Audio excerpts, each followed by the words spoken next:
In the past few years, I became a little bit familiar with the so-called ultra-dispensationalist view of the Bible, and particularly wondering about baptism, since you were talking about that this morning. And from what I understand, that view holds that Paul had a new gospel, basically, that was a new mysterious revelation to him only, and baptism is no longer required for believers. So I'm wondering, given the message this morning, if you see an error in that, which I assume you do, where does the error lie? Thank you. So Danny, what did you say? Daniel asked about hyper-dispensationalism, or he called it ultra-dispensationalism, both terms. Or it could be, there's another form of it called Acts 9 dispensationalism. And he asked about whether I saw any errors in that, and especially in light of talking about baptism this morning. Ultra-dispensationalism and hyper-dispensationalism is a lot like what it's called hyper-Calvinism. In fact, I was having lunch this afternoon with some people, and it was really, every time I go out to eat anywhere in Kalamazoo, I can only eat half the time. I'm looking the rest of the time because there are always Calvary people there. And people always check to see if I recognize them. And at least 10 or 12 people at the place I was checked to see if I recognized them. What they do is they go. In fact, yesterday I was standing at a monument here in Kalamazoo. I'd just come home, just got out of the airport, and I was at Water Street. And I was just wearing my typical travel gear. And I was in the line at Water Street, and 2 or 3 people in front of me was someone from Calvary. I knew they were from Calvary. I do see I can still see, even though I can't hear very well. But I recognized them, but I didn't want to bother them. They were quite talking. And finally they said to the person next to him, "That's our pastor, and he's undercover right now. So we can't." And so I said, "I'm not undercover." I said, "Hello." And so she proceeded to introduce me to all the people in the line. And it was really sweet. And but ultra-dispensationalism, hyper-dispensationalism, at lunch we were talking about the hyper-Calvinism part. What this teaches is that the New Testament church doesn't start until after the conversion. That's where this Acts 9. After the conversion after Paul is converted, that's when the New Testament church starts. And what they say prior to that is Old Testament. And so what that would mean is that Christ in Matthew 28 instituting baptism, that's in the Old Testament. That's prior to the New Testament church. That's kind of in the pre-church times. Communion is put in there too, by the way.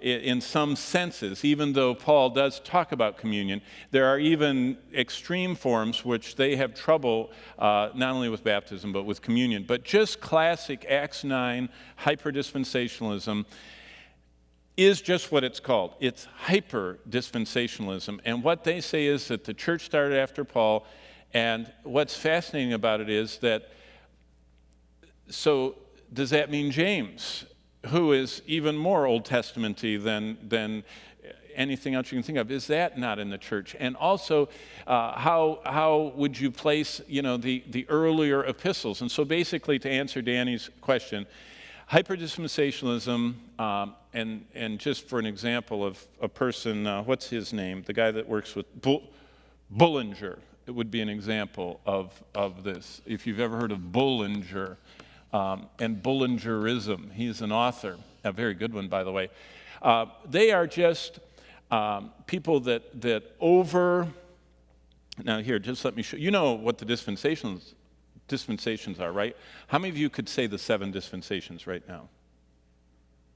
Hold them high.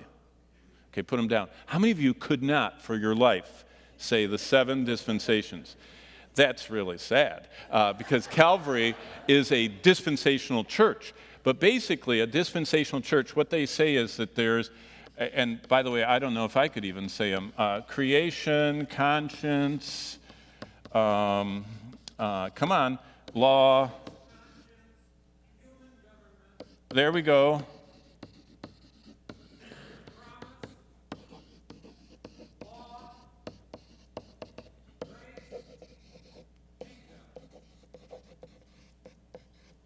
And kingdom. Who said that? Dale, you're amazing. Yeah, amazing. And I appreciate that. You're not only a physicist, but you're a 1, 2, 3, 4, 5, 6, 7, 8.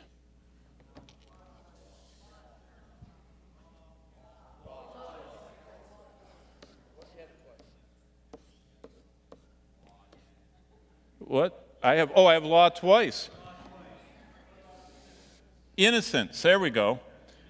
And that goes up here. No, it wasn't Dale, it was me. Okay, basically what dispensations are is saying that in the continuum of history, in the Garden of Eden, we had innocence. After the fall, we had conscience. Then by the time we get to Genesis 10, we have Genesis 9, we have human government. So right here is Genesis 9, human government. And then by the time, law is in Exodus, we get law. What is this promise? Abraham, so it's before. There we go. So we have promise. That's how God dealt during the time of, so basically during Abraham's time, God looked like this. During Noah's time, God looked at people like this. During the pre-fall, he looked at them this way, and after Adam and Eve fell into sin, he looked at them this way, Abraham, and then we have Moses, and we have law. And by the way, dispensation, oiko, the Greek word is oiko, the word dispensationism, nomia. This is law, and oikos is house. So kind of like house rules. When you're at my house, you take your shoes off. You know what I mean? Something like that. You don't at my house, but you should. So the house rules for how God treated the people and how he related to them. And then after, so this is Abraham, Moses. Grace is, the law, as John says, but grace and truth came through Jesus Christ. So it's the time of Christ. Grace and the church is here. And then the kingdom is talking about the 1,000-year millennial kingdom.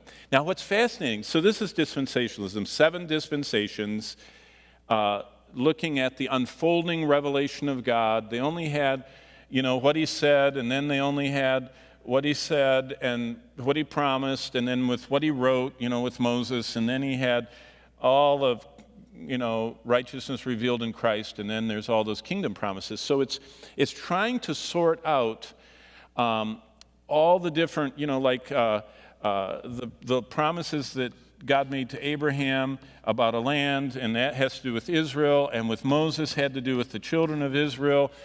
So there are parts that are ceremonial, and there's parts that are actually his character, and then, of course, the church.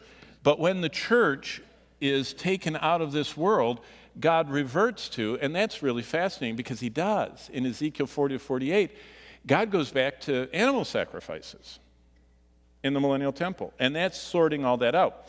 But what's interesting, I'll just show you this. Don't give up here.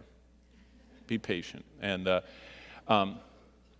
something interesting, there are 2 branches of theology. There's covenant theology, and then there's dispensational theology. What I just showed you just now is the 7 dispensations. Covenant theology just has 2. What are they? Doug, what is it? Something and something? Covenant of works, and then the covenant of... Okay, there we go. Oh, there's 3?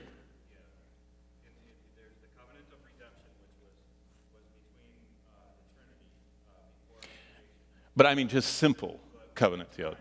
Covenant of works and then the covenant of grace. Okay, there we go. So thanks. Old Testament, New Testament. But what's fascinating is, so covenant theology has the covenant of works and the covenant of grace. And the covenant of grace, actually, even within, there's something before. What do they call it before? It's too complicated, Doug, so don't tell me because I'll get mixed up. But this is covenant theology. Basically, what they say is that God started with Israel back here, But then when they sinned, he said no, and he replaced them with the church. And so basically all of the promises God made to Israel now apply to the church. Now, within covenant theology, though, they have two covenants, but they have subsets as many as 7, depending on whether you read Berkhoff or whether you read Hodge, these different Murray. They have different ways God deals within a covenant. Now, what's interesting is they have 2 covenants and 7 subsets.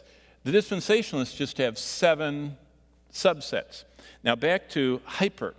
What the hyper ones do is they have the Old Testament, then they have this in-between time when Jesus, in fact, see, with these people, they would say, the hyper ones, and then Acts 9 starts the church.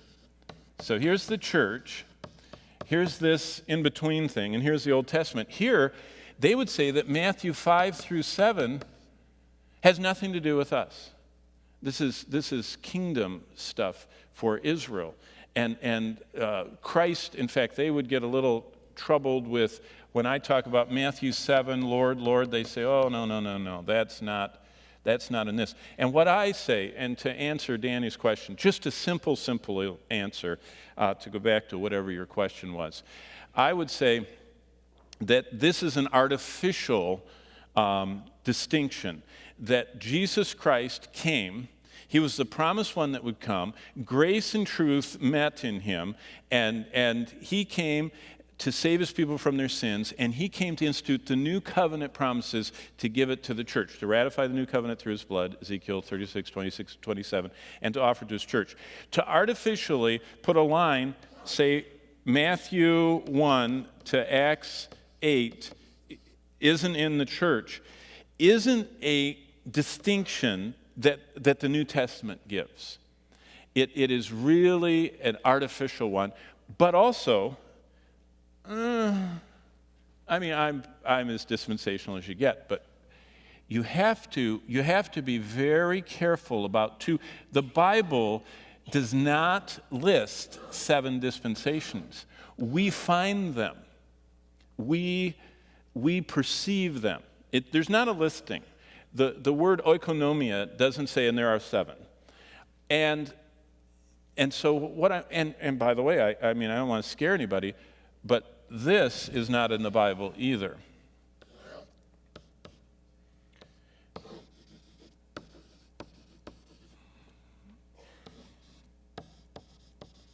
You know what I'm doing? I'm doing a Hal Lindsey chart. Millennium. There is no chart like this in the Bible. It doesn't mean these things aren't true.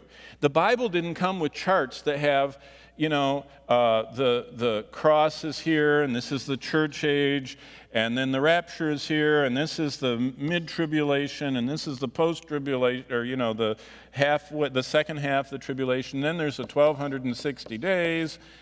All of those components are in the Bible, but it doesn't give a chart. And we have to be especially cautious with our prophecy charts, with our dispensational charts, and with our, where did the other one go? With the hyper people charts and the covenant theology charts. The Bible is not written as a systematic theology. It doesn't have an index and a topic glossary. It was written as a complete unit in a book. And we are supposed to, and I'll just close with this because I can get in trouble if I talk too much. If you want to know the underlying principle I have for all of these questions, it's Acts 17:11, and that is that no matter who's teaching you, even if it's your most revered teacher, whoever it might be, Swindoll, MacArthur, Piper,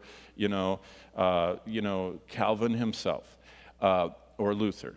We should do what the Bereans did, and the Bereans checked Paul out. Here he was, an inspired writer, and they checked what he said against the Old Testament, which were the scriptures they had, and they saw whether or not what he taught had any conflict. Because God is a God of order. And God is a God who doesn't lie, and God doesn't change. And if something he revealed that is truth here is still truth, and they wanted to make sure that Paul was not out of line. And so for all of us, whether we're, there are some people that are really hung up on the covenant theology. Some are hung up on the dispensational theology. By the way, the essence, if you want to know why Calvary is a dispensational church, it's because we see a difference between the church. God's purposes for the church are not the same as his purposes for Israel. And that the church has a beginning point and an ending point for its work on earth. So here's the primary difference. For earthly ministry, the church here, Israel has a beginning point and an ending point, but it goes far beyond that of the church because it goes all the way through into the millennium. And they are not equal in their plans for the earth. Israel has physical promises and covenants and land and blessings, and also it's an ethnic. It has to be a physical descendant. Israel is a physical descendant of Abraham and Isaac and Jacob. And so there's so many physical and promises and future promises and everything else.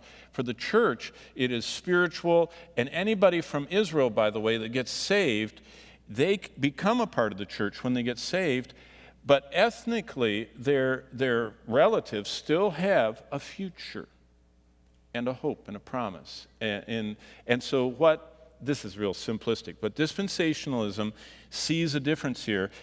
Covenant theology doesn't. And that's where some of these zany health, wealth, and prosperity ideas come from, not from covenant theology, but from this misinterpretation of taking what God promised Israel and saying all those promises are for the church.